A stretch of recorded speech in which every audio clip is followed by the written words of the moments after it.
Know me, my name's Cody, and right now I work out of our office in Washington, D.C., or Purcellville, if anyone is unfortunate enough to know where that is. But our team, our scientific team, has recently just put out this report. It's being termed Nuclear NAWAPA 21, Gateway to the Fusion Economy. And there are actually copies of this downstairs in the office if people want to pick it up. This is sort of a, an off-print. I think within the next week or so, the various offices will be getting shipments of a more healthily produced version of this. But I encourage people to pick it up now and start to look through it, because it covers a lot of what Phil was just discussing in terms of these various economic development projects. And I'll go through a bit of that and also get towards this idea of what is a fusion economy. Because, in fact, it's not simply just a window towards economic prosperity as we typically think about it, but a mastery of fusion really is a gateway to the stars. And I like to think of the fusion economy really as the idea of man becoming a species of and for the stars. That both we will master those processes which are at the core of most action in our universe to some extent, in terms of high energy density plasma type processes. That not only will we be able to master and understand those processes for energy production and other uses, but the very mastery of those kinds of principles and the technologies involved are what will in fact give us the capability to start to reach out and actually touch, so to speak, other stars. And I'll get exactly what I mean by that in a moment. So let's just to kind of build some context here.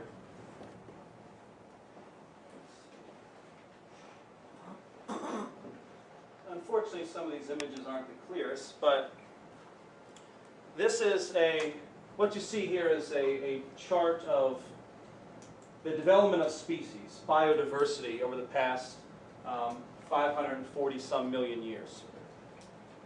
And so what you're seeing is that this is a chart that depicts the number of different genera, or number of different types of species. The categorizations is often a little bit ambiguous, over time.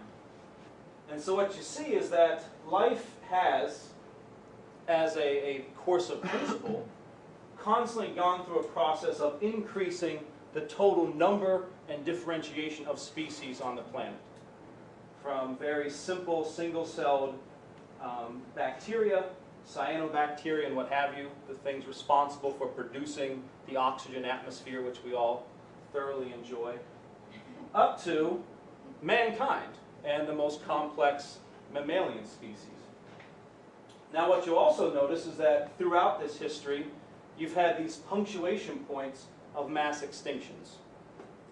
And I think most people are at least most familiar with the most recent mass extinction, the one which occurred 65 million years ago with the extinction of the dinosaurs. And as Phil made the point, extinction is actually the characteristic of life on the planet.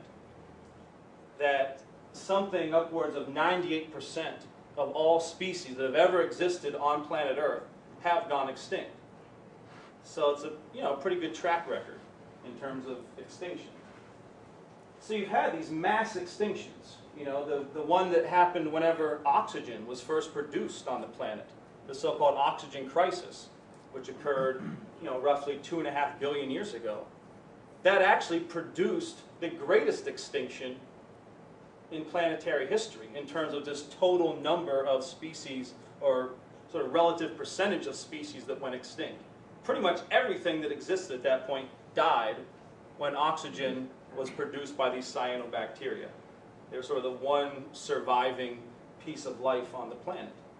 So that's what you've had, is this mass extinctions, mass extinctions, mass extinctions. Which, from that standpoint, it seems like, well, gee, maybe death is what dominates life. But if you look at the curve as a whole, that's not necessarily the case. That though every species itself, singularly, will go extinct, the overall trajectory of life is towards increased development. Is towards not just simply more life, It's not just that this curve is depicting the fact that more life exists, but it's more developed life. It's more complex life. There's a direction to the evolution of life. From, as we said, simple-celled bacteria up to, then you have things like life that moved out of the oceans onto land. That required fundamental revolutions in biology's activity. Water, which is crucial to life, which obviously it had plenty of in the oceans, now had to be captured and stored and brought onto land. Life brought water onto land in a controlled way. You had the development then of things from amphibious life to then reptiles. Reptiles are a pretty darn amazing species in and of themselves at that time. But they also had certain limits, right? Cold-bloodedness, they're limited in terms of the climates they can exist in. Their range of activity is very limited. The gait of their walk is kind of funny relative to, mammals and things. So they had a certain power, but it was limited. But out of then reptiles, you had dinosaurs, which most people think dinosaurs are just a giant reptile. But in fact, dinosaurs are, in many instances, at least some of the later forms, were actually more evolved. They were somewhere between reptiles and mammals in terms of some of their bone structure. There's some evidence that they had some quasi-form of warm-bloodedness. But then they went extinct. But dinosaurs also had, they dominated the planet even more than reptiles. Then out of the mass extinction of the dinosaurs, you then had the emergence and domination of the planet by mammals. And mammals represented a real revolution in life in terms of the warm-bloodedness. Mammals can exist from the equator to the North Pole, right? Polar bears down to koala bears, right? You've got mammals all over the planet. They have a much higher metabolic rate. Their range of activity is much greater. Their diversity is much greater. They have a greater power on the planet. They change the planet in a much more complex and dynamic way than any other form of life that preceded them. And this was a function of certain revolutionary changes in biology, in life. The ability to have a constant body temperature, warm-bloodedness, which facilitated different types of enzyme coordination within the biology and facilitate all kinds of other functions. So even though you've had this trend of extinctions, within life you had these successive jumps to higher, what we would term platforms of life. Life was becoming more complex, more powerful in terms of metabolic rate, energy throughput, the amount of food that had to be consumed. And the system became more interconnected. I like to often talk about the fact that you had a simultaneous transformation both in animal life, from reptiles to mammals. You had a simultaneous change in plant life, from what are known as gymnosperms to angiosperms.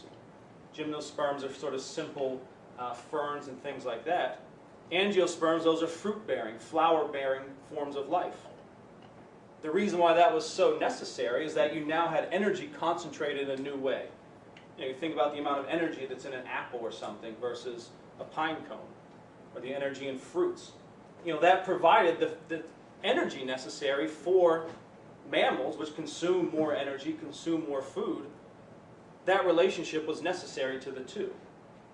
So it wasn't just that species were evolving, the entire biosphere was evolving. Plant life was evolving. Bees, fundamental to the pollination of flowers and other forms of fruiting trees. Bees literally almost came on the scene when flowers emerged. How exactly it happened, but next thing you know, bees pop up and play this crucial role in the fertilizing process of plant life. So you have the whole system transformed to this higher platform. Mammals, fruits, bees, the whole system evolves to a higher state.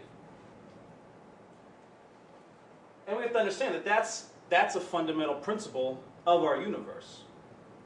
That the universe fundamentally is constantly in a state of change. But not just arbitrary change. Right? It's not just like changing position from left to right. It's a directional change. It's moving towards more complexity, more diversity, higher energy throughput. And we see that expressed in life in the biosphere. And so the idea is that, at minimum, human economy should mirror that kind of principle. That for a human economy to be effective, it should at minimum mirror that same process of evolutionary development that you find in life, that you find in the universe. And to fail to do that is really mankind condemning himself to that same quality of extinction that has, that all other life has been fated to. That unless we as a species also choose to go through this kind of evolutionary upshift in terms of economic progress, scientific progress, technological revolutions, if we try to stay still and say we're just going to, zero growth, let's operate at this steady state condition, then we're going to suffer the fate of all other species who also, whether or not you say they had that idea, that was how they operated. The universe sort of passed them by. The principle of development passed those species by to the next level. And so human beings, uniquely, we have the ability to choose that. We can choose to stay still and get steamrolled by the universe moving forward, or we can say, okay, let's catch the wave of progress and actually participate in this evolutionary development. And that's actually what has been the characteristic of humanity as we know it. So this is a chart which shows the evolution of different energy platforms for a human economy, for human beings. So we went from wood, which was the dominant form of fire, to coal, to petroleum, to then the revolution in fission, nuclear power, which actually, unfortunately, was never thoroughly implemented as a platform for our economy. It's been used a little bit, but if you look at what's happening, nuclear power plants are being shut down. We haven't built a nuclear power plant in the United States in something like 30-some years. And so it was never, and people should not go into this, but at a certain point, there was, under what was known as the Atoms for Peace program under Eisenhower, and you had people like Edward Teller, who was pushing this Operation Plowshare. In the 50s, before the big scare around nuclear power, there were plans to use nuclear power for all kinds of things, for earth-moving projects, for water desalination, for resource processing. Right, there's the idea that you could use controlled underground nuclear explosions to extract in massive amounts resources from the earth. Like Phil mentioned, that in a square mile of earth, anywhere, you've got trace amounts of elements like aluminum, copper, which are 2-3 times the current total production in the United States. So in 1 square mile, with the right kind of technology, nuclear technology at that time as it was being discussed, you could extract, I think it was 2 or 3 times the amount of aluminum from that 1 square mile of dirt anywhere in the United States, 2 to 3 times what we currently produce in total as an industrial process. Because you're able to create certain densities of concentrations of these materials and draw them out, sort of leach them out of the earth in a very efficient way. So anyway, so this has been the general trend, that at each step along the way, as we move from one energy source to the next, we create a new higher potential for mankind. We can support more people at higher standards of living, with greater connectivity and efficiency of action. And you see, it's largely a function of the fact that as you move from wood to coal to petroleum, the amount of kilowatt hours per pound is going up, many orders of magnitude higher. So like for wood, you can see you get about 1.9 kilowatt hours of electricity for 1 pound of wood, versus you look at a pound of deuterium, which is an isotope of hydrogen, and you get 40 million kilowatt hours for a pound. And deuterium is one of the fuels you would use for a fusion reaction. Is to fuse deuterium-deuterium, or deuterium-tritium, or deuterium and helium-3, which I'll touch on. So you see each one of these, the amount of power that you can get from the same volume or weight of material is growing as a function of certain discoveries that are made along the way. Right? The discovery from wood to coal. Now wood is, that's pretty simple. The tree's there, you cut them down, you dry them out, you burn them. It's pretty straightforward. Coal was a more difficult process. You had to mine it. There were certain, you had to process it a little bit. It required a different level of insight into chemical processes. Petroleum is then a whole nother level. Now you're talking about gaining a certain control of processes at a chemical level, at a molecular level. Then when you go to fission, to nuclear, now you're moving beyond understanding things just at a chemical level, at a molecular level. Now you're talking about having to understand processes at an atomic level, understanding how things work at the level of the nucleus and the electrons and this kind of thing. Then with fusion, it's an even greater challenge, because now you're dealing with something where you have to go beyond even just the kinematic interactions of decaying particles. And now you're talking about fusing things together. You have to now start to master sort of the curvature of the space-time at that subatomic level. So each step along the way, man is having to gain a greater insight into the way that the universe operates and is organized, from a macro scale of burning wood down to a subatomic scale of understanding with fusion. And each one of those breakthroughs has then enabled mankind to have a greater power to exert his dominion on the planet, in the universe, to actually bring about greater change, for the good, ultimately, whenever applied properly. So this is the principle of real economic growth. None of this kind of growth that has accompanied this, and you can, if you sort of run in terms of what you know through your head, the timeline of just the change in the human condition through this period, you're talking about increased numbers of people, better health care, better transportation, better diet, increased life expectancy. All of these things have the potential to go up at each stage of moving from the lower to the higher platform. And it's all been a function of some creative insight on the part of a particular genius or two, the communication and implementation of those ideas.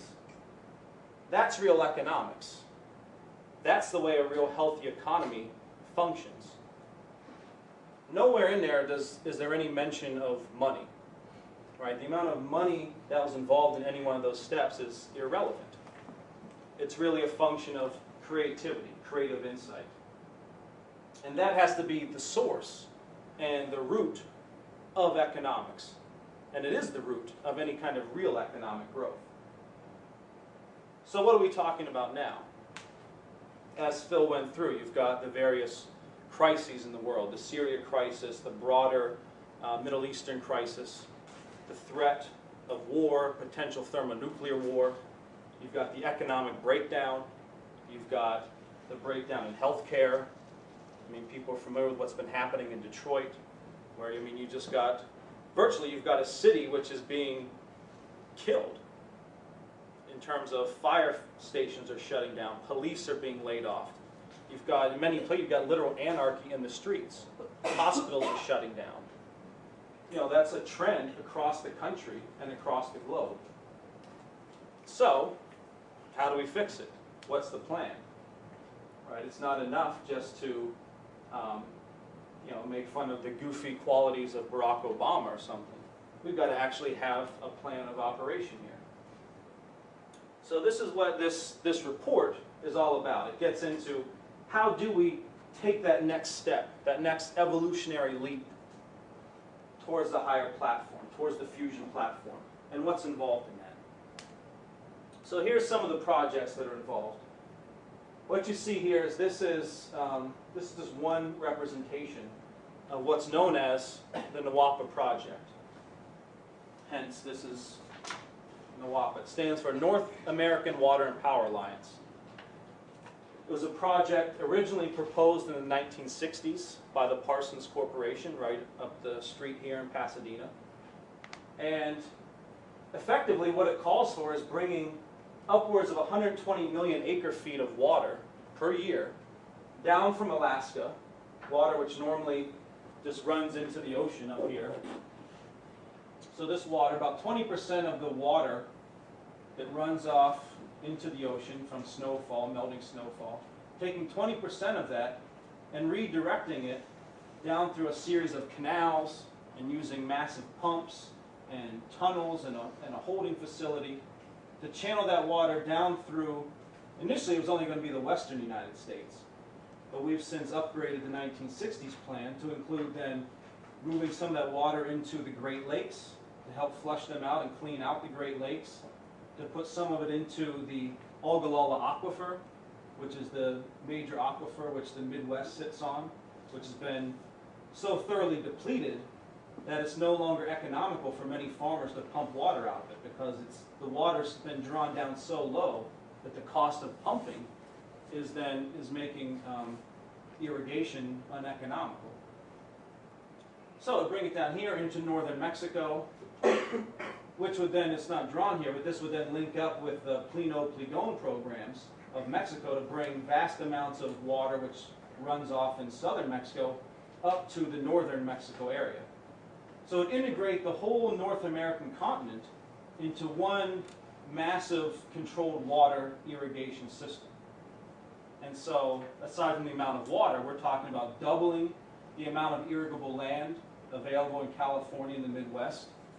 I think it would create 2.5 times the amount of irrigable land you have in the Central Valley, which is, you know, sort of the breadbasket of the world, or at one time was. And, you know, helping, basically irrigating the Great American Desert. So this would solve then all the problems going on, you know, people familiar, the San Diego problem, where there's all the fights over water rights. You've got the Colorado River running dry. You've got the Rio Grande is running dry. So here you'd create the potential to have fresh, clean, drinkable water, water for irrigation, water for industry, double the amount of irrigable land. We've estimated initially it would create probably 6 to 10 million new jobs in industry and manufacturing, because the amount of cement that would go into this project, the amount of steel that would go into it. You're talking about a massive bolstering of the industrial capacity of the United States to pull this off. You deal with a lot of the wildfire crises. And potentially, as we've looked at in terms of the idea of biospheric engineering, when you start to create and start to green these desert areas, you start to cool down the western part of the United States. You start to create new water cycles, so that, as you know, some people have estimated, whenever water is drawn into this kind of a process, it gets reused 2.5 times on average before it goes back into the ocean. And so, you know, the ocean's not going to miss that water for a little while. It eventually gets back in there. The fish are still going to get to drink it and whatnot.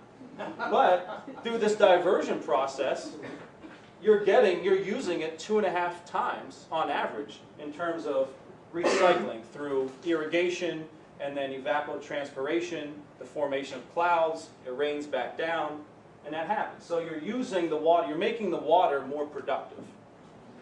You know, you're giving the water a second chance at life, so to speak. And so it's good for everybody. So that's the idea. Now, and this was something that people should know. I mean, it's been lost to history to a large extent, but for what we've done, that this is something that was highly supported by Kennedy, by the people who associated with Kennedy back in the 60s. Senator Frank Moss, who was, he's from, was it Utah? Utah. Yeah. He was a massive supporter of this project. And it was something which had momentum. There were discussions going on at very high levels between the U.S. and Canadian government about, you know, the water rights and everything involved. And it was something that had a potential. It was moving forward. There was some momentum behind it until Kennedy was killed. And that really did mark the end of this kind of project. It ultimately sounded the death knell for the Apollo projects. And it really was sort of the last nail in the coffin of the tradition which had been revived by Franklin Roosevelt, so-called American system tradition, the tradition of Lincoln, the tradition of Hamilton, which Roosevelt revived, saved the United States with, defeated Nazism, and then had the plan to take all the industrial power that the U.S. had built up in winning World War II and directing it towards developing the world. Right? Roosevelt was himself very fascinated with maps and geography. And in his book, As I Saw It, which was written by his son, Elliot Roosevelt, he discusses how one time when they were flying over Africa, and Franklin had all these images in his mind of different maps, and you could see sort of where there were old riverbeds and canals and things which had since been dried up. And he said, we're going to make the deserts blue. That was Roosevelt's idea. We're going to take all this power, industrial power, built up to win World War II, and transform it into a force for global development. And his idea was we were going to make the deserts bloom in Africa. Where they had done soil testing and found that the soil in Africa, for example, is some of the richest in the world in terms of mineral content. But it doesn't have water. But if you bring the water, all of a sudden you have some of the most fertile land on the planet. And so Roosevelt had that idea. Unfortunately, he died. You had a succession of, from awful to just whatever, okay, decent presidents, to then Kennedy, who intended to revive this tradition and was on his way to doing it. I mean, you see it in what the Apollo program represents. You see it in some of the fights he had with reviving and transforming the steel industry and manufacturing in the United States. You see it in the fact that he was listening to Douglas MacArthur in terms of not getting involved in the kind of war we did get involved in Vietnam. But then when he was killed, it was sort of the final nail in the coffin of that tradition, at least in terms of, you know, our current modern history. And so the idea is we can revive this now again today. That's what NAWAPA is about. But with the change being that whereas not only we added additional lines and enhanced it, but the big key enhancement is that a lot of this is going to be driven by nuclear power. That, for example, in Idaho, where you have the big pump lifts, where you have to pump massive amounts of water up over the mountains there, whereas the original design was going to generate the electricity for the pumping, was going to come from using some of the water runoff through hydroelectric facilities to generate the electricity to run these massive pumps. I mean, you're talking huge pumps. The idea is now, instead of using hydroelectric to run the pumps, we'll use nuclear. So that now all the water that otherwise was going to be diverted for energy production could all now just maintain being in the system for irrigation and other uses. So it actually increases the amount of water available, but then more importantly, it pushed us more in the direction towards this kind of thermonuclear platform, where we're going to create the demand for the building and implementing of these fourth-generation nuclear reactors. And you know, if people look into some of these, I mean, what's out there now in terms of the technology, just the nuclear power, is pretty phenomenal. And any scare that people have about meltdowns and this kind of stuff have all been eliminated. The fourth-generation reactors are literally meltdown-proof reactors by design. I mean, one, for example, is the pebble bed reactors, which were being developed for manufacturing in South Africa, but because of the economic conditions and the fact that they weren't getting any kind of international help, had to shut down the program. But these pebble bed reactors exist such that the fissile material is embedded in these sort of baseball-sized ceramic balls, pebbles they call them. So there's a little bit of fissile material in there and then these ceramic balls around it. And then you have these big drums that they fill with these ceramic balls. And they're just the right size and configuration that it creates the chain reaction between all these balls. So you've got the neutrons and things shooting off of, you know, with the radioactive decay, and you're creating the chain reaction in these big vats of these ceramic balls, which then is producing incredible amounts of heat. That's then driving either, you know, heating up helium gas for running turbines, etc. But if a thing ever gets too hot, if it gets beyond a certain critical temperature, the nature of the material of these ceramic balls is such that they start to expand. Once they expand, it shifts the geometry of the whole configuration. And it automatically shuts down the chain reaction. So you have these radioactive neutrons shooting around, but they're no longer configured in a way that you're going to get the chain reaction, which is how a nuclear reactor works, is that you get chain reaction among all the fissile material, and that becomes very hot and energetic. You change that geometry, you might have things shooting around, but you're not getting any chain reaction. The thing just starts to cool down and shuts down. And so it's literally, even if you were the evilest dictator on the planet and just wanted to create a meltdown for some reason, you actually couldn't even do it. You physically couldn't cause one of these reactors to go into a meltdown. So that's the kind of technology that already exists, but is not being built. Right? Instead of building a nice little nuclear reactor here and then putting water and irrigation and blooming gardens all over the desert, instead we're pushing policies of saying, oh, well, the most beautiful thing we can do for the environment is not to green the deserts, but instead to cover them with these solar panels and giant windmills. Right? Instead of trees, we'll have windmills. Instead of grasslands, we'll have ceramic or silicon panels. Which, by the way, the birds don't like the windmills. They're always getting their heads hacked off in these windmills.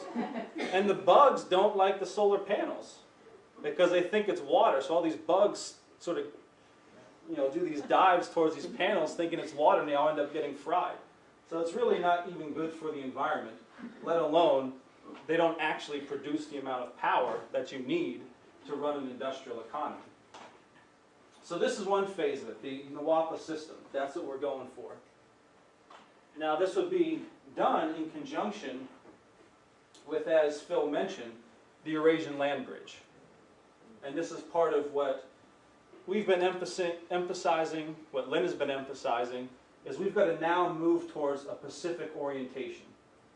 That the United States needs to orient towards the Pacific, China, Russia, Japan, the other Asian powers, for development, based on high-speed rail, preferably magnetically levitated rail, which in fact they are starting, Japan actually they've got a prototype up and running now in Japan, and they want to start to build more of these.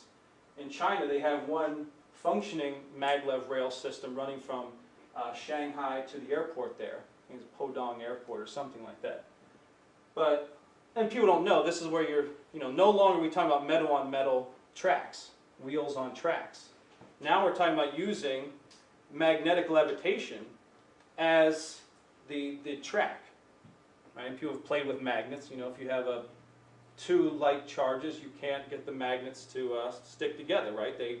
There's a force between them, a cushion. And so you utilize that, so it's a frictionless cushion generated through this magnetic field, which is what you're going to now be running these trains over. So even though they might initially have a high capital cost, they actually last infinitely longer because you don't have the wear and tear that you have with metal on metal or metal on wood or whatever with your typical track system. And it's also then something which would run not on onboard fuel, but you could do this through an integrated system of electrified rail system to produce the magnetic effect. So the idea is that this whole system, which would include water systems, like I mentioned with the NAWAPA, you've got plans for a similar type of system in China. I think they call it Big Water Moves South to North or something. It has one of these funny names. But it's a similar kind of system. You've got ideas for these kinds of things in Russia. And so it'll be part of, and then of course Africa. That's a whole other presentation, but there's what's known as the Trans-Aqua project in Africa, which is the idea of filling up some of the lakes there and having massive water and infrastructure and irrigation projects for Africa. It's called the Trans-Aqua project. So these would all be integrated into one massive system of high-speed rail, industrial corridors, and development corridors. And this is something, as Phil mentioned, is in fact being pushed.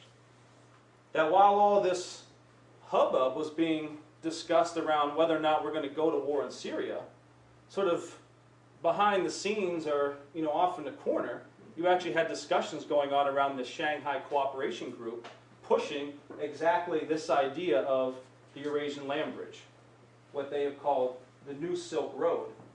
And I'll actually just read this one little blurb just to show you, where this thing stands. This is from the Asian Times, I think from 2 days ago or something. So it's an article on what was taking place at the Shanghai Cooperation Group. And so they say, Beijing is already massively investing in new roads and bridges along the Eurasian land bridge, which is a term that our movement coined, Helga LaRouche in particular. And this is now what it's known as. So anyways, it's already massively investing in new roads and bridges along the Eurasian land bridge, another denomination of the New Silk Road. As Asian Times Online has reported, the New Silk Road is all about highways, railways, fiber optics, and pipelines, with now the added Chinese push for logistics centers, manufacturing hubs, and inevitably, new townships. And so the idea is that this would be part of building new cities, new development corridors, new industrial corridors. And this is just a schematic from the report that we put out in '97. Here's the proof. This is the Eurasian Land Bridge Report, the New Silk Road, locomotive for world economic development. So we put this together and released it in January of '97. And it's, it's very, we got a couple of these floating around if people want to look through it. But it's a very thoroughly developed plan for all kinds of development corridors and rail and, much of what really we just revived in this recent report. And it has these very nice, maps and, with your maglev rail and nuclear complexes and whatnot.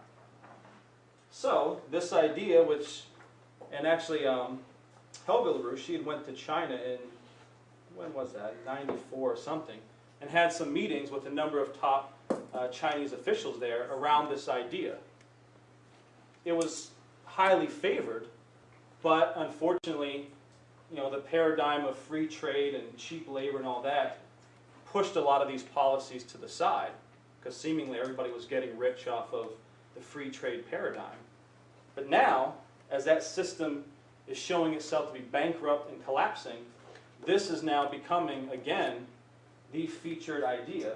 And as we discussed, this was just last week, this was on the top of the agenda of the Shanghai Cooperation Group, between a discussion of the presidents of China, Russia, Iran, and other nations. So this is a real potential. And so the idea is that you would have these trunk lines of rail, energy, new cities, whole corridors of development. Something which would create the conditions to uplift the living standards of, literally, in terms of just this trunk line here, 3 billion people. One of the things they were discussing is just the Eurasian line of it encompasses the lives of 3 billion people. And these are 3 billion people which, to a large extent, are living in abject poverty right now. So this has the potential to really free 3 billion people of poverty and put them in a modern economy. This is a schematic of what's one of these nuplexes. I won't get into it, but anyway, this is just using nuclear power for things like aluminum production, ammonia, water desalination. So the idea is you can now use these nuclear complexes not simply just as energy sources, but as sources for all kinds of economic benefit, from water, clean water production to other materials production. Now the key is, the next big thing though, is to move beyond nuclear, because that's just, that's old hat at this point. We should have been way deep into the nuclear economy. We're not. So we need to really leapfrog it, move quickly towards the development of the fusion economy. Now, for people who don't know, the difference is that instead of splitting atoms, which is what you're doing with fission, with nuclear power, you're fusing them. And so you're fusing often helium and, hydrogen, and in some cases hydrogen and helium. Now the benefit is that it produces orders of magnitude more energy per reaction, as that first diagram showed.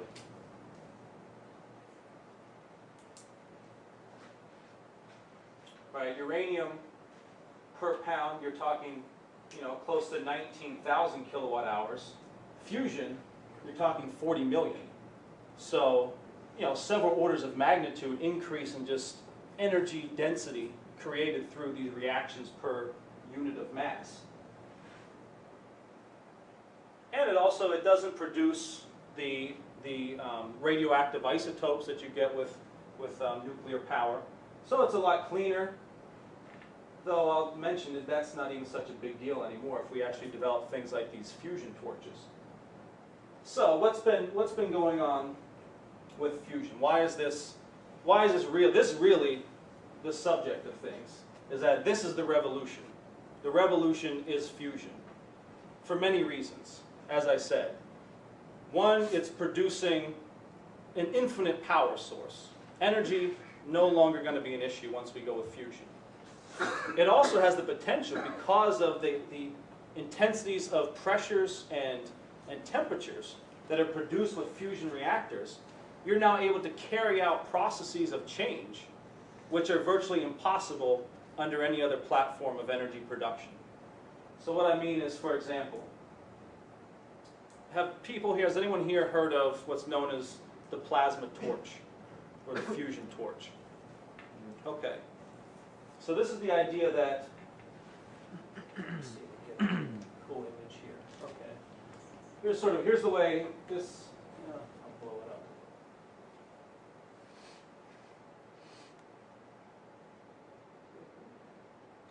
This is a schematic of what happens in a tokamak reactor, which is one of the designs for fusion power.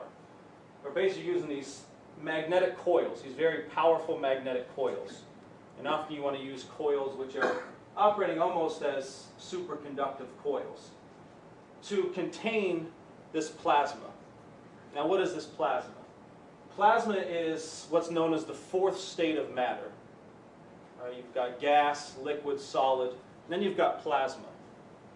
What's happening in a plasma is that you've got material has been heated, or typically think of it in terms of heated, but the general thing is that the electrons have been disassociated from the nucleus of the various atoms or molecules.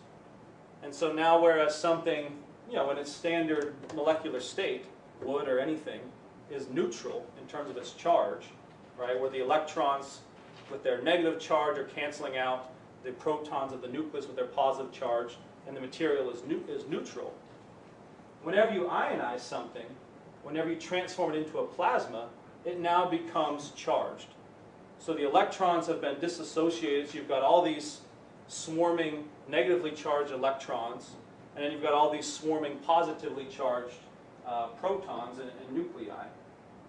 And so it creates something which it's like a charged liquid, which has a lot of virtues to it.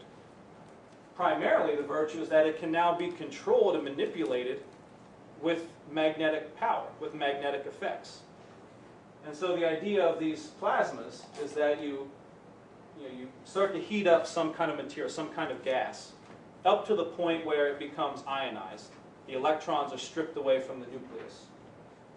So, but that's often is done using high energy radio waves. They pump radio waves into this plasma, and it heats it, heats it, heats it. We're talking reaching temperatures upwards of hundreds of millions of degrees, approaching 1 billion degrees centigrade. Temperatures of or greater than that of the surface of the sun. So you're creating these super intense temperatures. And then the way you're containing this plasma is through magnetic fields. So you're using magnetic fields to contain this plasma and try to keep it stable. That's one of the big challenges, is that up to this point, they haven't been able to get the plasmas hot enough and dense enough and stabilized long enough to create what they call a a internal burn, a fusion burn, which is basically the idea you want to get this thing so that the helium or hydrogen that's flying around in there is starting to get so hot and so dense that it starts to fuse. And you want to try to create something where you get a sustained, self-sustained fusion reaction, to where this stuff just starts fusing, and then once it fuses, it starts shooting off protons and neutrons, and you set up various types of blankets, they call them, to capture the heat, and then you can use that heat for various energy production and what have you, desalination, all kinds of stuff. What do they capture the heat in? That's what they call these blankets. Basically using some kind of material which absorbs the protons, heats up, and then re-radiates that heat. And that heat is then used to either heat up some kind of a gas, like helium gas, which then will be used to drive a turbine, or you can use it to, you can use that heat directly for desalination, water desalination. Just so I can get some idea, because I don't know about this, but what's the material usually the blankets are made from? I think it's, I have to look and see, but it's some sort of metal. Yeah, I don't know. I have to look and see exactly what specific metal it is, but yeah, it's basically some sort of metal material which efficiently absorbs these neutrons. It heats up, and then it just re-radiates it as heat. So basically, it's just like a heat converter, like a radiator, basically. So it's, that's sort of the primitive side of it. And then you're just using the heat the way you use heat from a nuclear power plant or a coal plant or what have you. But it's much more efficient, and like we said, you're using, for a pound of that fuel that you're pumping into this plasma, you're getting 40 million kilowatt hours of energy. So it's very, very efficient. But that's one of the engineering challenges, is to be able to contain it, capture it, and utilize that energy. That's still, a challenge that we're facing. On the higher end, in terms of the qualitative differences, so obviously quantity-wise, fusion kicks ass. You produce a lot of energy very efficiently in a condensed way. The qualitative side is that because you have such high temperatures, you're now able to do, through moving towards what we call move towards a higher energy flux density type of action. And so the idea of energy flux density, this is the idea of what's the amount of energy throughput that you're able to concentrate per, say, cubic area of space-time. So given, a cubic foot of area, how much energy can you channel through that per unit of time? And what you find is that at certain threshold points, the density of that action through that space, as you reach certain thresholds, you're able to do things which are actually impossible in the lower threshold. So, for example, even though you could burn a ton of wood and produce the same amount of energy as burning a small amount of helium with fusion, you can produce the same total amount of energy. The wood is never going to burn at a temperature which would allow you to, say, ionize other materials. So energy-wise, you'll get the same energy, but the heat that's produced, the density of the energy, is too low to do, for example, an ionizing of metal, which is what you can do with a plasma torch, is that because the temperatures are so high, you can start to feed materials into the plasma. So you could take, like, this computer, toss it in that plasma. It's going to heat up, and all of the different chemicals and molecules and different plastics and things that are here are going to be broken down into all their constituent elements. So it's going to actually melt this thing and heat it up and break all the chemical bonds to where it's going to really actually break it down into just its hydrogen, its iron, its helium, its silicon, its whatever. Then once you do that, because it's in a plasma form and it's charged, you can then separate off the individual elements as you like. And so literally, it creates the potential where everything which now is considered garbage, right, the whole landfill of garbage, you could just feed that in there and reprocess it into all pure materials again, which is a pretty phenomenal thing. It really it creates the condition where nothing now becomes trash. Now, right now, trash is trash because you can't really do much with it. You know, we can recycle glass if you get it all, you know, sorted out and whatnot. But, you know, if you go to the dump, a lot of stuff you just can't, I mean, what are you going to do with like an old chair or something? Or the cotton, and it's just not efficient or effective to try to recycle all the material there. You toss it into a plasma torch, it's going to break that chair down into all of its constituent elements, which you can then siphon off in pure form as you will. So you've now broken it down into basically its periodic table of elements in pure form, which you can now use in any new way you want. So it's a complete revolution in materials production and usage. Is anybody going to have one of those dumpsters in their house? Possibly. I mean, there's been, yeah, no, futurists have talked about, I mean, your garbage disposal, instead of having just a grinding garbage disposal, you'll throw all your junk into a little mini, plasma torch, and it'll pump out all your basic materials that you need. Hey Cody, how is it that you pull off certain elements that you want? Is it according to like weight? Yeah, one way is weight, because every element's going to have a different weight. So you can use varying magnetic strengths, varying magnetic fields, which are going to, separate them off by weight. Another way that I've heard is using things like resonance frequencies. You sort of hit the plasma with different frequencies, and different elements have a different resonance characteristic.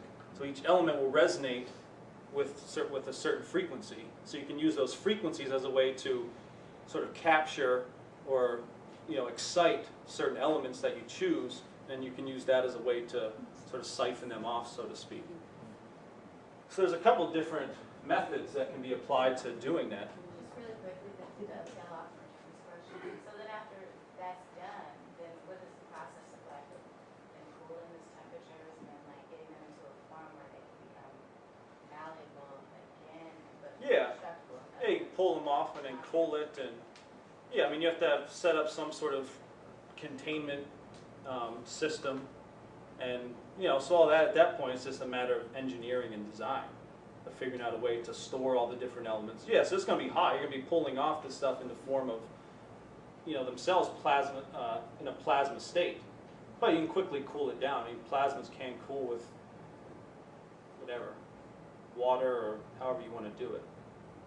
So you're just cooling them off, and now you've got whatever, pure aluminum, pure iron, pure carbon, what have you. Would there be any problem with radioactivity because it's a fusion process? No, that's the thing, is that it's largely what's produced. Well, let me step back. You're not producing radioactive isotopes out of this process. So, because what happens, when people talk about nuclear waste, the real problem is that, after you go through a nuclear burn, you still have a lot of radioactive material. So you still have isotopes in that fuel, which have a very short half-life. Yeah, or maybe radioactive. so it's still emitting radioactive decay, in a concentrated way. Now, one thing though is that you can even radioactive waste, because people might not realize this, but in a barrel or whatever of radioactive waste, yes, there's a lot of depleted uranium and other kinds of things, but there are also trace amounts of virtually the entire of the periodic table, because there's a transmutation process going on in a nuclear reaction. Transmutation is the idea of an element being transformed from one element into another. I mean, nuclear splitting, that is a transmutation. The fusing of helium into hydrogen, that's a transmutation. There are other ideas that you could start to transmute really any element. That you could, theoretically, if you start, in a sense, and I don't like to use the analogy because it can get a little bit touchy, but in a sense, you can think of helium or hydrogen as kind of like building blocks. You can start to construct and build up from lower up to higher order elements, which is, in effect, the kind of thing in general is what's going on in the core of stars. Right? Stars are predominantly hydrogen and helium, but yet when a star explodes in a supernova reaction, it sends out into space virtually the whole spectrum of periodic table of elements, because they're being fused and created. Up to iron, and after iron, it's a trickier process. And that's, where you get into this stuff of the polarized fusion and other things. But that same kind of thing is occurring in even simple nuclear reactions. So, for example, nuclear waste. A lot of people are concerned about, Yucca Mountain and whatnot. We have all this stored nuclear waste, and what are we going to do with it? Two things. One, the new fourth generation reactors can actually, the new breeder reactors, can actually burn all of that waste down to like 4 or 5%. Right now, the first and second generation ones only use something like, literally like 5 or 10%, maybe up to 15%. The new reactors can virtually burn 90–95% of the fissile material in, of uranium or what have you. But with this nuclear waste, so that's one, you can actually take a lot of what's now considered waste and use it in the new fourth generation reactors as fuel. Or you can run this stuff also through something like a plasma torch, and again, you can start to siphon off the different isotopes. And so you can extract from it the different other trace elements that are produced and exist in this nuclear waste, and just distill off the radioactive material, contain that however you like, and otherwise you've got clean resource that you're extracting from what was previously considered nuclear waste. So all this stuff, so this is, it's a real revolution in terms of resource production, resource utilization. Similarly, we were talking about that idea of, orders of magnitude, or 2–3 times the production of aluminum, copper, etc., from a square mile of Earth. A lot of that will be done through this kind of process, right? You run the dirt, the rocks, etc., through these plasmas, and now you can start to extract all these materials from that Earth, and get these trace elements bundled into condensed packets. So that's the kind of potential that exists as we go to fusion. Now, and that's a function of the higher energy flux density. And here's just let's go through some images of some of this stuff. So here's kind of what these plasmas look like. That's the actual color? Yeah, as far as this picture depicts it, yeah.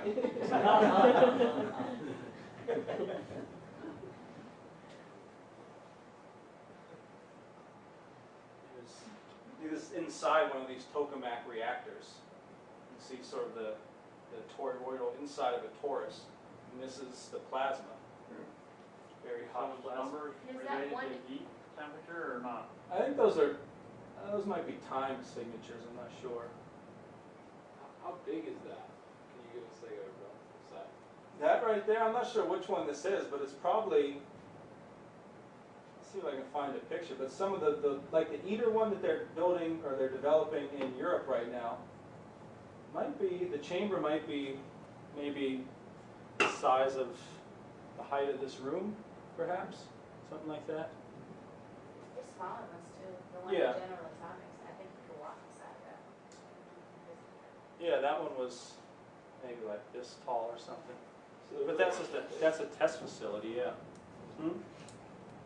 Is that a one element that's been put into a plasma state? I would imagine it's probably helium, though I'm not 100% positive. Yeah, it's probably mostly helium. Maybe they've got some other. I mean, and there's some trickier stuff that comes up in this. One of the discussions is that, this sort of lead into some of the other things, is that they're investigating how you can dope some of these plasmas with other trace elements, and then use the resonance frequency of these trace elements as a way to heat the plasma further. So you can dope it with certain heavier elements, then you blast it with some sort of radio wave of a specific frequency, which will then cause these heavier elements to resonate and generate heat. And so it'll be another way to induce a greater heat intensity into the plasma, which is, obviously crucial because you need to reach certain temperature thresholds to produce the ignition process. At least that's one side of it. Then there's the whole other debate, which is something that we were in the middle of, the Fusion Energy Foundation back in the 70s, which is around some of the more fundamental aspects of the geometry of the process, which is sort of the standard theory is somewhat kinematic in the sense of get it hot enough, things are going to move fast enough, and you'll get enough of these collisions that you're going to produce fusion. So it's really just it's sort of a numbers game. If you can contain it and get it hot enough and stabilized, then just the sheer heat of the thing is going to cause enough kinematic movement, and you're going to get statistically enough interactions to create fusion, and so those are the thresholds you're moving towards. The other side, which we have been investigating, and this is around looking at these various kinds of vortex structures which tend to form in some of these plasmas.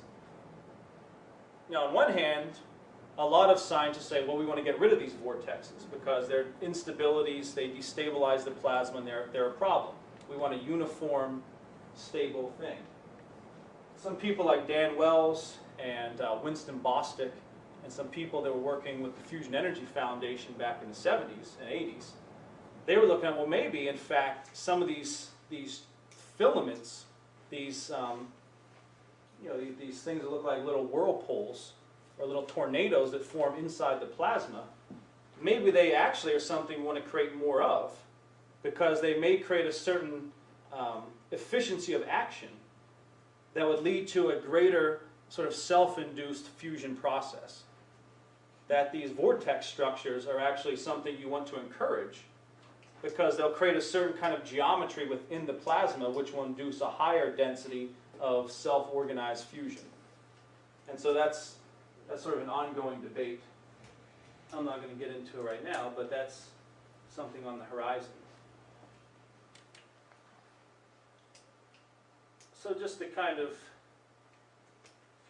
in this theme of these plasmas and other types of technologies which are now developing and exist and would be part of this new paradigm, are things like these high-energy petawatt lasers. Now, a petawatt laser is something which is operating at something like 10 to the 15 watts of power.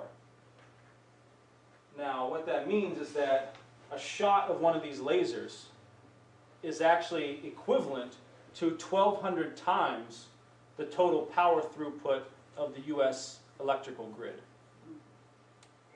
So think about the entire U.S. electrical grid, the power of the entire U.S. electrical grid, 1,200 times that is being concentrated in one shot, one super shot of this laser.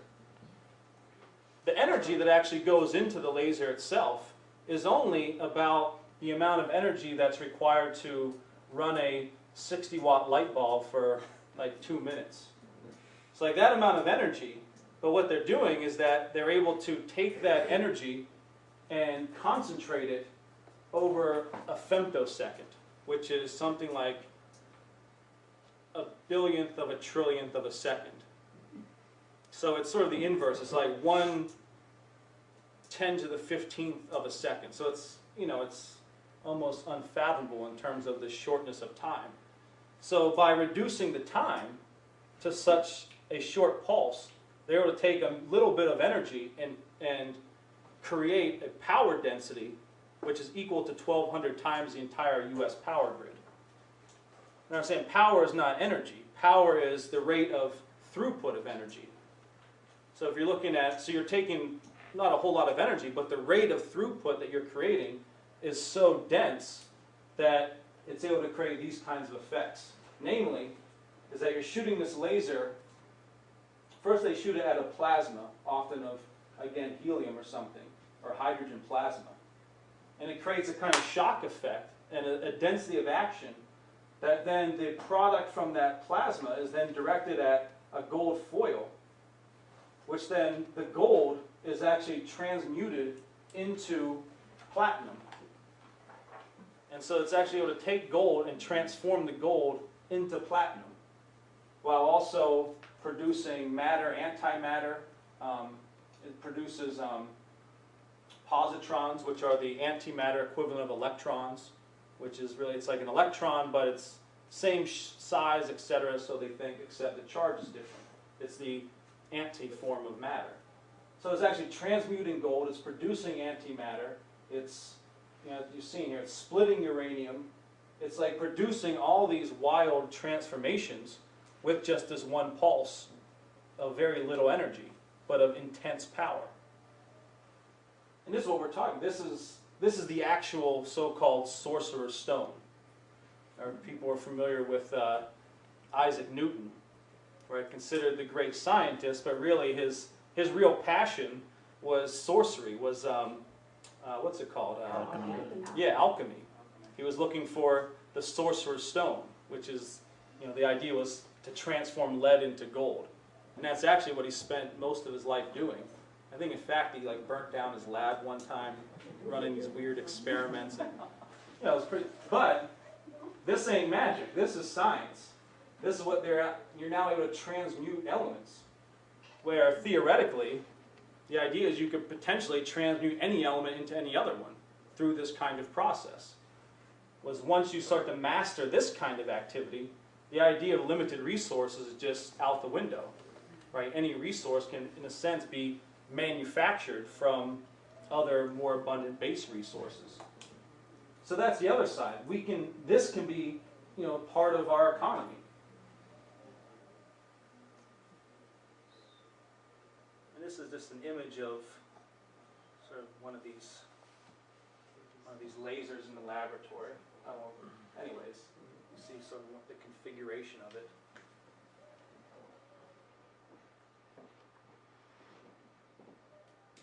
The other side is fusion rockets. You get fusion rockets, now you're talking about being able to, you know, now they've talked that a round trip to Mars could take upwards of a year and a half or more. Fusion rockets, even the ones they're talking about developing now, they're saying we could get there in a couple of months. Ideally, as people like Chung Diaz, who's a former astronaut, who's now developing these fusion rockets and the magnetic nozzles for them, if you can get these fusion rockets powerful enough, you can actually create what's known as a one-gravity acceleration, where you get a constant acceleration of the rocket such that it's accelerating and producing, through the acceleration, the same effect of what you feel here on Earth as gravity. So you're producing a one-gravity force of acceleration, which, one, creates an environment on the ship which is very Earth-like in terms of what you feel as a gravitational effect, but also produces the kinds of velocities that, you know, you're starting to get at like 1/13 the speed of light in terms of what you would ultimately reach on your way to Mars. So the idea is you constantly accelerate up to about halfway, then you constantly decelerate down to Mars, and you could get to Mars in a couple of days at one gravity acceleration, which reduces the radiation exposure that astronauts have to deal with, and it also, you know, reduces boredom.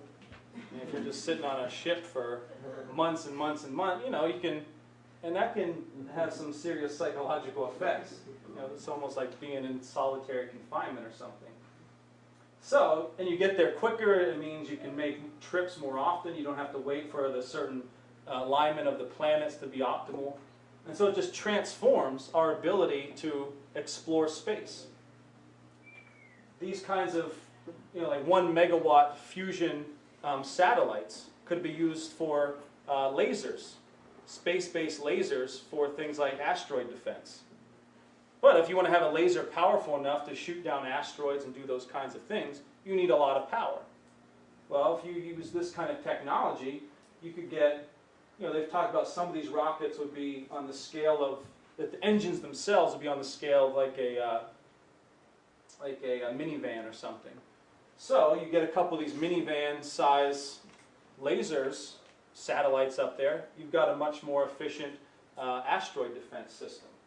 But you need something with that amount of energy density to produce the kind of laser pulses to be able to knock out an incoming asteroid or comet. So fusion opens up a whole new domain to our space exploration. And then here's just a little sort of diagram of hypothetical ship here. But beyond that, just the last thing I'll sort of go through, just to give people a sense of this, is as we're making these breakthroughs, the insights that we'll be gaining into these plasmas is not just an increase in power in the sense that we've been discussing it here. It also is going to change and give us a whole new insight into the very nature of the universe that we live in. Because in fact, much of our world and many of the processes necessary for our existence in the universe are plasma-based.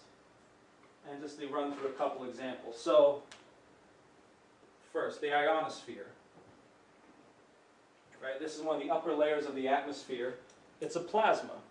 It's a charged layer of the atmosphere which is produced through the interaction of solar radiation with the various elements of our atmosphere. That ionosphere is responsible for one, that's how we bounce radio waves around the globe, as we bounce them off the ionosphere. The ionosphere also holds the Schumann resonances, which are another, I won't get into, but also which have a certain biological functioning to them. So you've got the ionosphere, a major player in our Earth habitat. It's a plasma. We don't understand it totally yet. Lightning. Lightning is a plasma.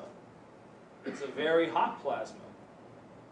If we can understand better the nature of plasmas, we'll better understand the nature of lightning, or inversely, the better we understand lightning, the more insight we'll gain into understanding maybe how these plasmas work. But lightning, beyond what we all know what it looks pretty, it can create fires, it can be very damaging, but it also does some very remarkable things.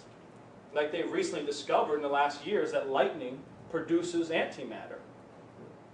You know, one of the, I forget which probe it was going out into space, and it sort of happened to be turned around and looking back at Earth as it was leaving, and they started to notice these gamma ray flashes, which they associate and know are a result of matter-antimatter interactions. And they started to realize that, in fact, lightning strikes are also producing antimatter. So if we can understand lightning, understand these plasmas, we're also gaining an insight into things like how antimatter is produced and how these energy densities are controlled and contained. So lightning, another plasma, something which plays a fundamental role for, one, it's a product of life. So somehow life produced the ability to generate intense plasmas and antimatter. If you think about how lightning is a function of the atmosphere and cloud formation, all these things which are biological effects. Then you've got, once you get outside of our basic atmosphere, you've got things, that's not very clear, but you've got what are known as the Van Allen belts, which are these charged radiation belts which surround the Earth.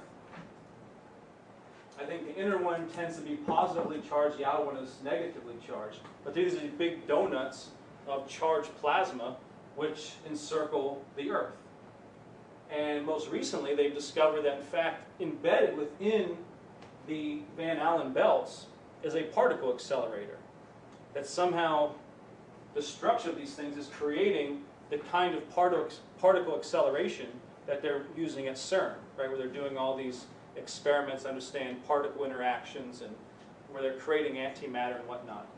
So these plasma rings around the Earth are producing antimatter. They've got their own embedded particle accelerator.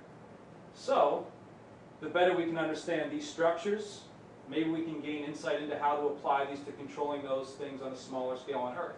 Vice versa, insight we gain into these plasmas in the lab are going to give us greater insight into these kinds of structures which make up our greater Earth environment. You go further, then there's the sun. I mean, the sun is a massive plasma ball. And so again, insight into plasma, understanding these kinds of processes, further increase our insight and understanding into the center of our own solar system, the sun, how it works.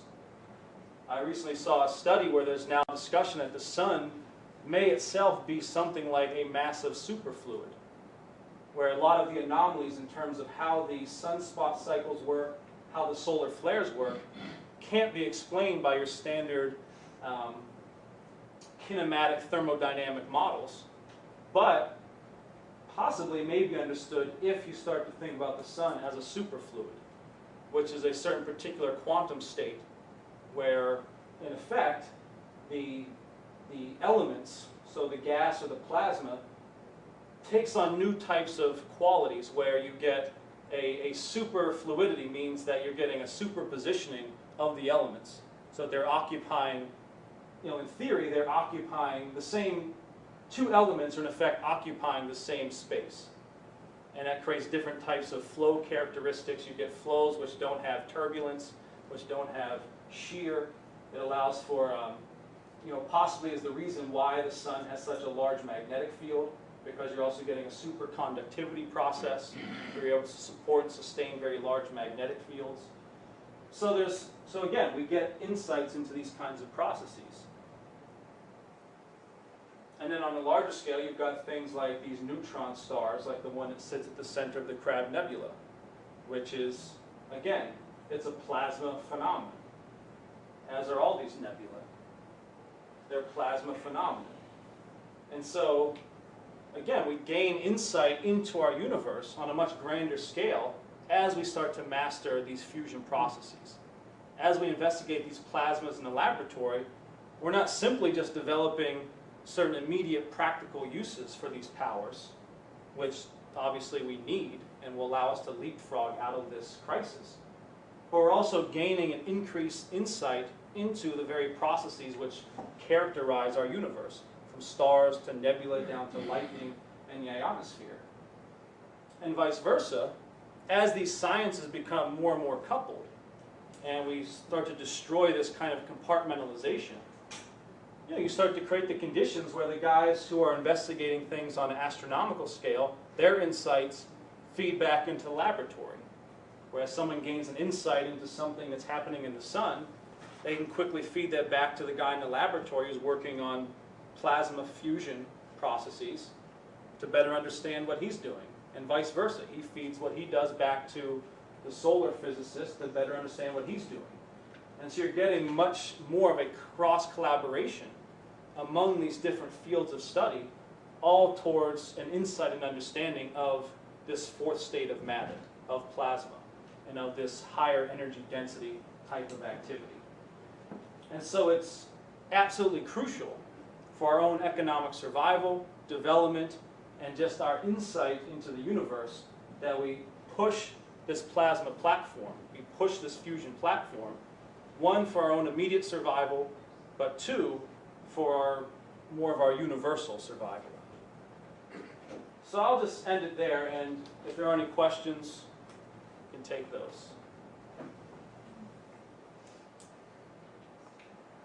Does the fusion process create water? What's that? Does the fusion process create water?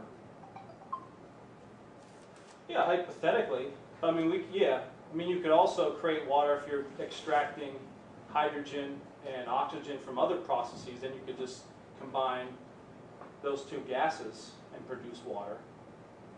But, with fusion, you have the ability to extract oxygen and hydrogen from other sources to then combine them for water. So it does open up a potential for increased water production in that way.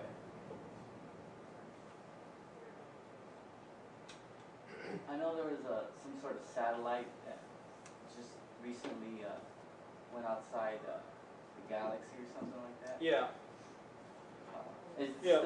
Are we still communicating with it? Yeah, that's Voyager. Voyager just broke through the heliopause, and as far as they can tell, has actually exited the solar system. So in a sense, it's the first man-made object to leave the entire solar system. And, which is pretty amazing. Now what they found, and this was somewhat of a shock, is that, the typical thought was that you got the sun, which is pushing out the solar wind. And if you look at the scale, it's like the sun, the solar system as a total, all the planets would be like this, and then the heliosphere is like this.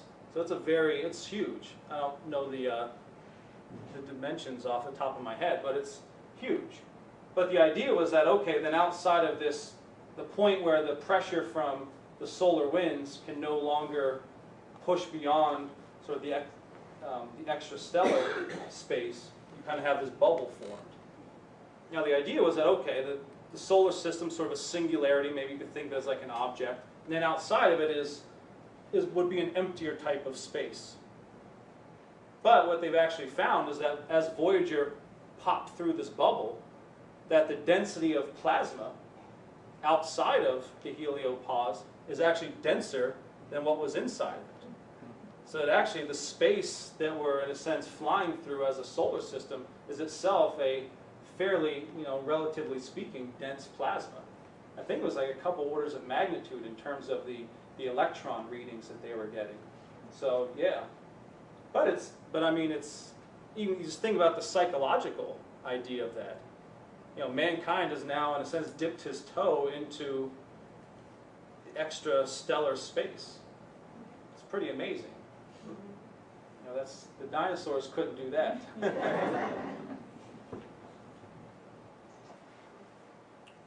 All right, anything else? Going once, twice, okay.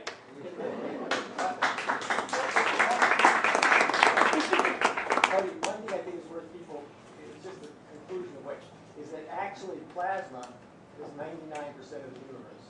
Right. The fourth state of matter is 99% of the universe. You better learn it. Yeah. Yes, sir. But only exists under extreme heat. Oh, ionizing. Oh, We can create that way. yeah. The ionized gas. Oh, I think so. A couple years ago? No. yeah. No. Okay. Oh, sweet. Thanks. Yeah, that's true. I don't know why I was thinking of that. Yeah. I guess I was just thinking of, Right. yeah. Right. Right. Right. Huh. Okay, good. Sometimes Michael needs a little straightened out.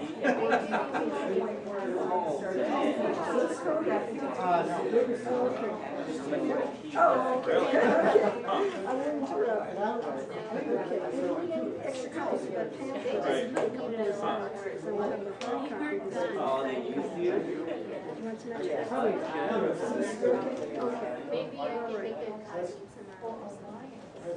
Yeah.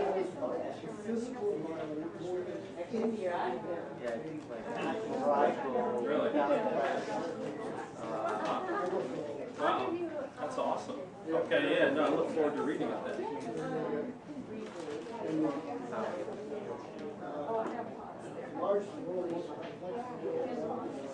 Okay, my bag is Oh, right. Yeah, I have the option Right. yeah, just really get a chance. Right. Huh.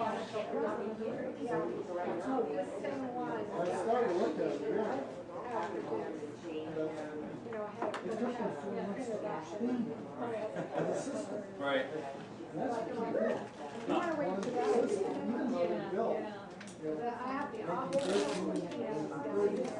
Right. They kept it integrated. Oh. That's awesome. Yeah, no, absolutely. Yeah, no, definitely take a read of it. Thanks. Pretty exciting stuff.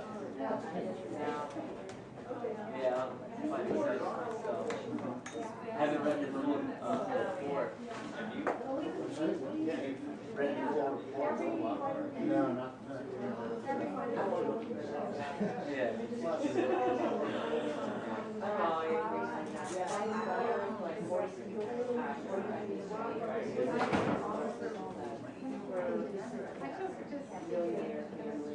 Yeah, well, we have a team.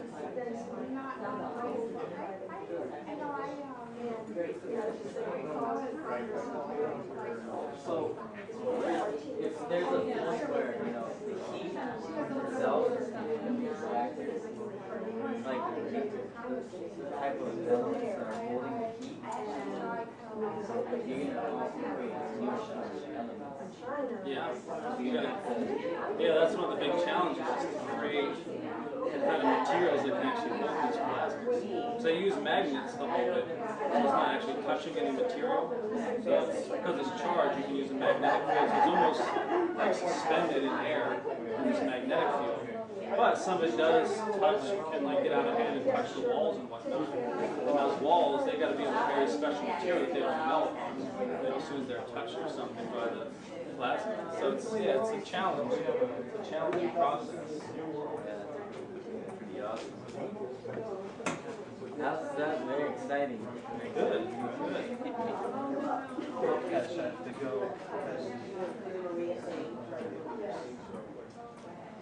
All right.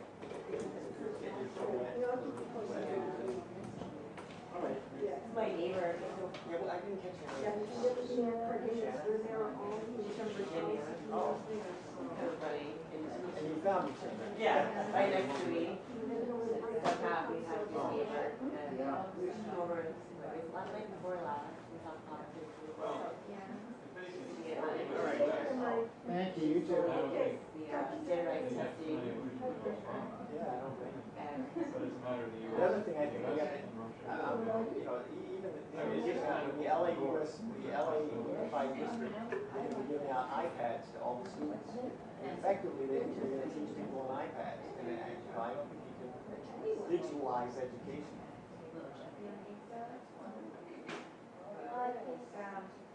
It's sort of, I mean, I work for a internet company now. Yeah. So, my feeling is that a lot of what's futuristic is going to be the internet is going to be sort of they're going to tons of jobs in that sector, tons of jobs in technology, and it, you know, children are much more advanced than their parents and grandparents. I think that there's nothing wrong with the notion, the idea that you're going to get a collegiate development of the scientific field, the scientific field, even the things that built the internet and built the fact is, computers, really came out of a whole different process of scientific development and materials knowledge, that we're talking about here. You need what you just said, an idea, you need a sense of what's the changes that are occurring. You know, the digital system is a digital system.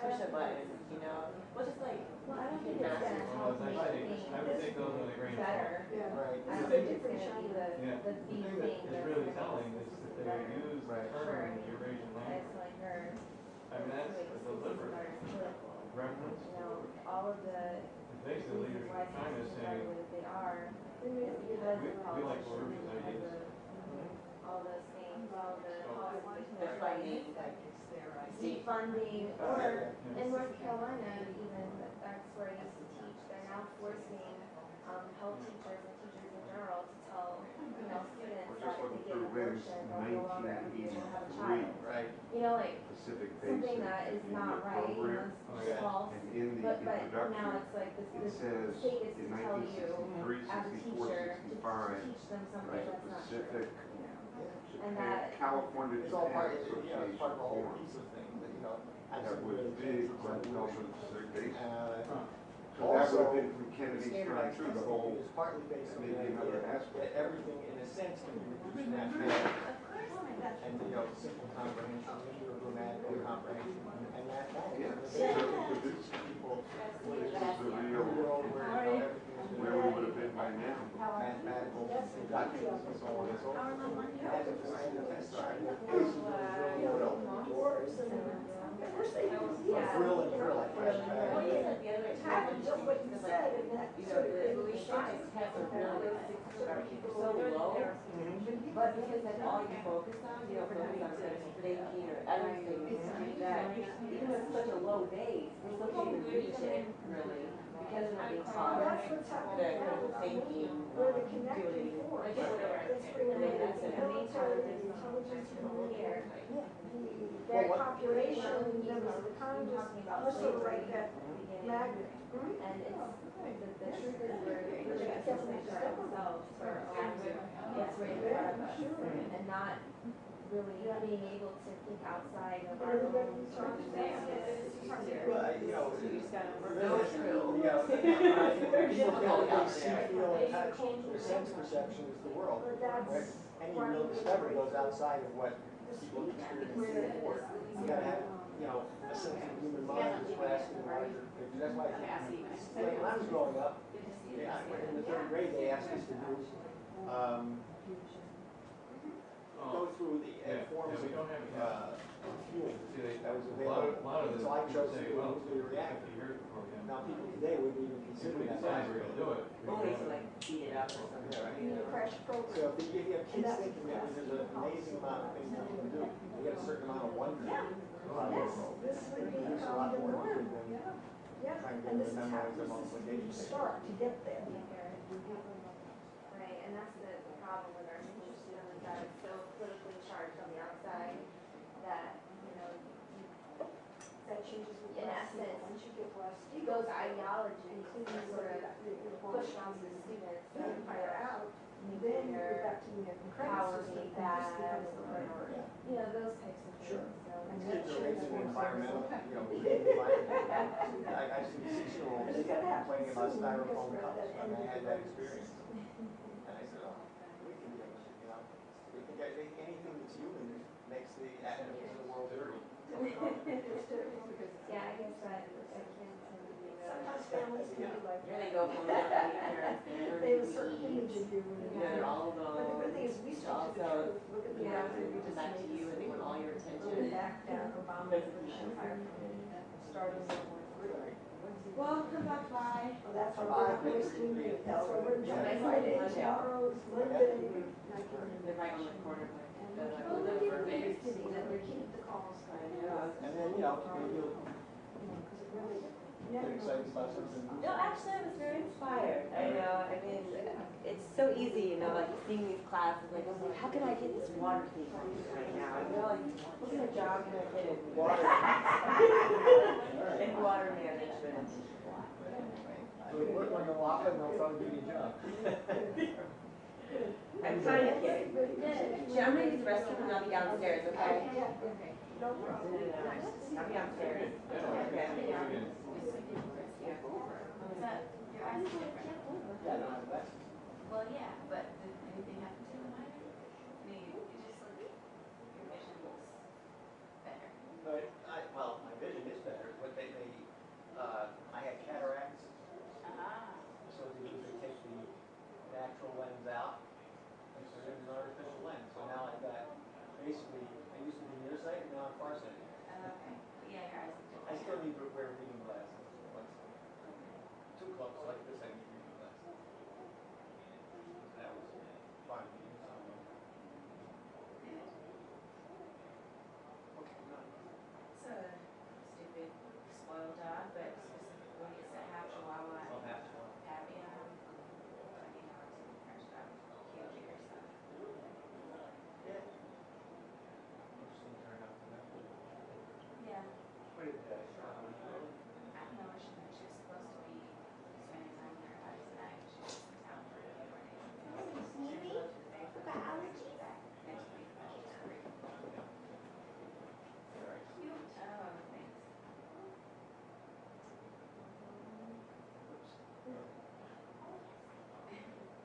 That's so gross.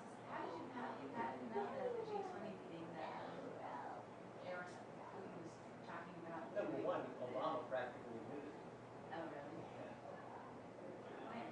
In one of his press conferences, That's it fine. was a legal carrier, Obama said, you know, that we did discuss this at the G20 and we were going for it. Okay, I missed that part. So, do you think that this could, I mean, I was thinking about it when I was looking at all the stuff on this, is probably like one of the first times in a long time there's been Russia and. Yeah, so if you get a chance to come by, you can get into the political side too. Political side, we'll see. All right. My job, I has been busy most of the time. I don't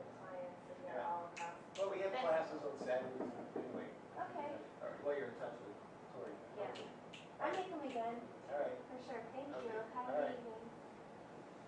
Yeah, no, this is the first time since, it's the first time since the Cold War, ironically enough, that there was a major negotiation heading with a lot of the military and intelligence experts on both sides, since they were negotiating various disarmament treaties. So, and certainly in the last 15 years, there's been nothing. I mean, even China's on the same side as this policy too, so it's interesting. It's interesting. It's funny, yeah, in the press conference, they showed not in the press conference, in some of the discussion, they showed that, they keep showing on TV where Kerry says, yeah, you know, unless they decide to go ahead and give up their chemical, but he said right, which is never gonna happen. Right. He said it like right afterwards. It's And just his funny. spokesman said, well, he didn't really mean what he said. Yeah. Then later that day, A couple hours later, actually, so it's cool. not a bad idea. Not a bad plan at all. Not bad. Good break. Oh, then information happens too. Figure it out, of Well, I course. mean, the best thing to do is you gotta tell people it could happen. They've done this, they did 9/11. You know, that holds. And also you've got a different situation where you have the Chinese and the Russians on the economic side a little bit. So there's, and inside the country, I think, you know, it's never one thing. People are pissed about the NSA, some people are pissed in the wrong way, but they're pissed about Obamacare, they're pissed about what's going on. Most of our, look, I see this now all the time. We have people coming up to us saying, from Trader Joe's and from, that they're getting 28 hours instead of 30 hours, so that the company doesn't have to pay health care. The doctors will tell you, you know, we're being cut back on what Medicare pays us on this and that. Yeah. And people are getting scared shit. Yeah. I work for a firm now that raises funds for a lot of nonprofit organizations. So I deal with a lot of telephone calls too. And same reports.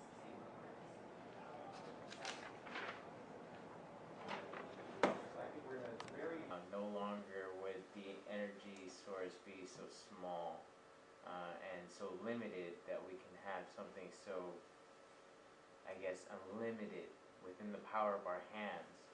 And that kind of potential is beyond us at this moment of understanding. Yeah. Because of what we can base our advanced technology on is nothing compared to what we can do with this power. Right. And a lot of people are wondering, especially with the, I guess, lack of information of the Fukushima going on, Right. because of, per se, that either nature or man-made attacks can potentially put us at risk of some kind of fail. How would that be considered as, I guess, a safety hazard or some kind of address so we can tell them that it's not really correlated that way or Yeah, I mean, the simple thing is that even on the nuclear scale, nuclear power plants, the nuke plants are literally meltdown proof, even if you wanted to. Probably more, though, to the point is that most international terrorism is actually run by the, international financial oligarchy.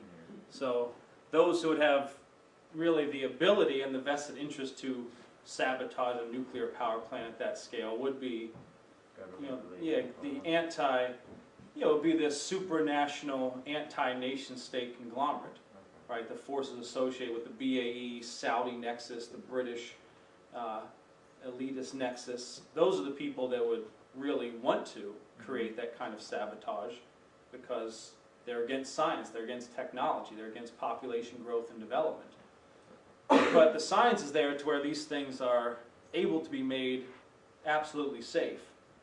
And now when you're moving to fusion, right, because with nuclear power, we're talking about fission, so you're splitting atoms, and that does produce a lot of radioactive isotopes and things, right. which can, pose a danger if not contained. But a lot of the new reactors, the fourth generation, actually use all of that fuel, but for a small percentage of it. Is that happening within the plants themselves? Yeah, so like the breeder reactors actually keep using what would otherwise be considered waste of the first and second generation reactors. Okay. But then the designs of the new reactors are also such that beyond a certain critical temperature, where you would get some kind of a meltdown, the thing actually is organized to shut itself down. Independent of any outside safety mechanism, there's an inherent safety feature built into the design of the fuel cell itself. Okay. So yeah. Because in my, I guess, industry, I'm a computer technician, and sometimes those overrides don't, I guess, initiate themselves. Right. Yeah. And so you have these anomalies that this is supposed to happen, but it didn't. So you have kind of a chain of events or domino effect of this failing, this failing, this failing. Yeah, these overrides are more actual in the material itself, Okay. where It'll break down. yeah, like the pebble bed reactor is the one that has been developed, was being worked on in South Africa. They had to shut down their production because of economic circumstances. But this used a number of these pellets. They were about like baseball size, ceramic pellets that had fissile material inside of it. And so you have a bunch of these pellets set up in a certain arrangement such that you would get a chain reaction. Okay. Right? So that, because each of the pellets has it has a radioactive material which does shoot off some neutron periodically. But whenever that neutron hits another radioactive, it's going to create A mirror effect almost. yeah, well, it creates a chain reaction. So now these things are being split and they're shooting off electrons at a much higher rate than they naturally would. And you get the chain reaction, and the whole thing heats up, and that's how you produce the heat. Now, at a certain point, if these things get beyond a certain temperature, right, if the cooling system breaks down and the regulatory system breaks down, and it's just allowed to run wild and get hotter and hotter and hotter, the nature of the material of the ceramic balls is such that they start to expand, just because of the expansion of the material as they get hotter. Once that expansion starts to occur, the general relationship among those balls has changed. So they're not shooting back. Yes, they're no longer, the chain reaction is effectively shut down by the heating of the balls themselves. Yeah, so then so you, even if you went in and you said, I'm going to shut down all the safety features, I'm cutting off the cooling supply, I'm going to let this thing just run wild, it'll shut itself down by the inherent geometry of the system. I think the molten salt reactors have a similar kind of quality where they have the material shifts in such a way at a certain critical temperature so that you never really reach that full meltdown point. Okay, so that brings me to another question.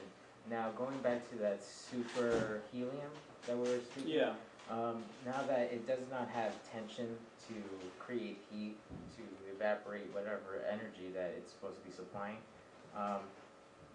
so we're not aware that there is a freezing point with this new Oh, you mean to where it itself actually crystallizes or something? I'm not sure. You know what? Actually, I may have read something today where there might be a point at which it does, but don't quote me. I'm not totally sure. Okay. But I've seen other ones where there's an even lower threshold where it may take on different properties. But there's been, I mean, this is something where they're trying to figure out how to use things like superconductivity for computers, right? Because they can get very hot. You're running over. Yeah, and water is sort of useless, and Freon is not the best source. And this, what you so if you get superconductive, you can have, with no resistance, right, you can be running these things at very high, bit rates and whatnot without getting the heating, which is somewhat of a barrier. It's kind of funny because then the NSA wouldn't be charging us to use all that gallons of water. Right. Yeah, exactly. I was also thinking of it from the positive side, quote unquote, which is, let's say Kennedy wasn't assassinated. Let's say we had gone full speed ahead. We often think about NAWAPA would have been finished by now and working, Maybe we would have had fusion by now too if Kennedy wasn't killed. Yeah. In other words, what would we be doing as a civilization? What would this mastery of fusion, just like you said in the beginning, this is a revolution like electricity. You know, not everyone knew how electricity worked when they started using electricity. Right. You know, what would it mean we would be able to be doing as civilized people if we had had fusion or Yeah. what? That's Yeah, it's unlimited. I mean, yeah, we almost can't imagine it because it's outside the scope of our, you know, our paradigm, outside the scope of the axioms of our own thinking. Would that be terraforming Mars, maybe? Yeah, I mean, those are all the potentials that were there. I mean, peaceful nuclear weapons, or not weapon, but peaceful nuclear explosions were, you know, a very promising, oh yeah, were a very promising tool at one point. The idea that you could move massive amounts of earth, canal building, using shaped nuclear explosions. You could, you know, what takes months or years to create a canal, you could create in whatever, weeks or something. So, yeah, that's kind of where we got to get to. We got to create that future now. It's what you said earlier, which is think of what we consider world problems that are plaguing us today, like hunger, poverty, stupidity. All of these things could be conquered, and we really would be a new species because our measurement of value, our measurement of time would all change. Yeah. According to the way probably Lynn thinks about it. Yeah.